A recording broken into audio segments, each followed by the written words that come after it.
অষ্টম শ্রেণী 2024-এর পরীক্ষার জন্য স্কুলের দ্বিতীয় পর্যায়ক্রমিক মূল্যায়নে কোন প্রশ্নপত্র সংস্থার খুবই গুরুত্বপূর্ণ রয়েছে আমরা আজকে একবার দেখে নেব।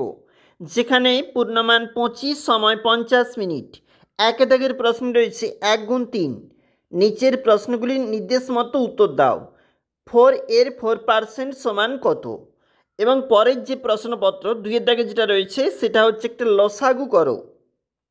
3 দাগের প্রশ্নপত্র ত্রিভুজের বাহুগুলি কি একই ক্রমে বর্ধিত করলে যে 3টি বহিকোণ উৎপন্ন হয় তাদের সমষ্টি কত?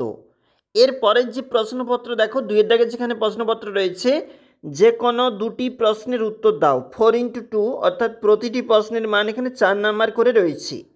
আমিনা বিবির বেতন প্রথমে 20% বৃদ্ধি পেয়ে পরে 20% হ্রাস পেল।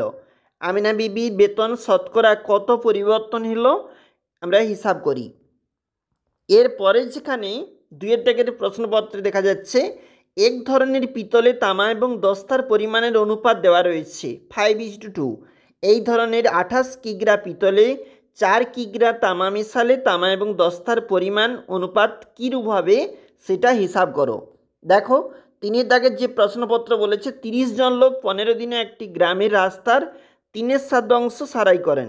যদি আরও 10 জন লোক কাজটি করতে আসেন তাহলে রাস্তাটির বাকি অংশ সারাই করতে কত দিন সময় লাগবে ত্রৈরাসিক পদ্ধতিতে হিসাব করো।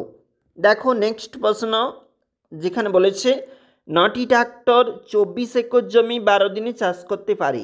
6টি ট্রাক্টর 20 একর জমি কত দিনে চাষ করতে পারবে?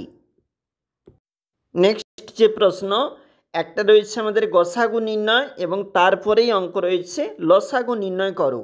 4 দাগের প্রশ্নপত্র উৎপাদকে বিশ্লেষণ করো এবং 5 দাগের যে প্রশ্নপত্র রয়েছে দেখো প্রমাণ করো একটি ত্রিভুজের 3টি কোণের সমষ্টি 2 সমকোণ বা 180 ডিগ্রি। অথবা প্রমাণ করো কোন ত্রিভুজের 2টি বাহুর দৈর্ঘ্য সমান হলে তাদের বিপরীত কোণগুলি সমান হয়। 4 নাম্বার রয়েছে।